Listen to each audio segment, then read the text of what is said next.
5টা বছর তুই ওইখানেই থেকে গেলি, আমাদের কারো কথা তো মনে পড়ে না। সেটা তো অভিমান তোর। হিমুর বিয়েতে অন্তত আয়, আয় বাবা। মা রাখছি, কথা বলতে ভালো লাগছে না।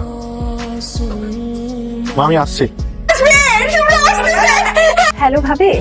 হ্যাঁ লাবণ্য, শুভ্র আসতেছে। শুভ্র আসবে? হ্যাঁ, এখন আমাদের কাজলটা তার অভিমান ভুলে আসলেই হলো। খুব ভালো হয় রে। কাজল আসবে কিনা জানি না ভাবি, দেখি চেষ্টা করে। দেখ না প্লিজ, একটু চেষ্টা কর। তুই আসবি না বললাম তো মা, আসবো না। দেখ না সবাই আসছে, অভিমান ভুলে শুভ্র আসছে। হিমু ভাই তার বিয়েতে সবগুলো কাজিনকে দেখতে চেয়েছে, কিন্তু আমি আরে ভাইয়া তুমি তুমি শুভ্র, আমি তোমার হিমু না। কাজল আসবে, ওকে এমন হুমকি দিয়েছো না এসে পারবেই না। হিমু ভাই, ফুফুর কাছ থেকে তো নাম্বার পেয়েছি। কতদিন পর। কেমন আছো তুমি? বিয়ের কার্ড দেখেছিস? খুব সুন্দর। আমি তোকে বিশেষ পছন্দ করি। তুই যদি আমার বিয়েতে না আসিস, আমি কিন্তু জগৎ সংসার ছেড়ে আবার হিমু হয়ে যাবো, বুঝতে পেরেছিস?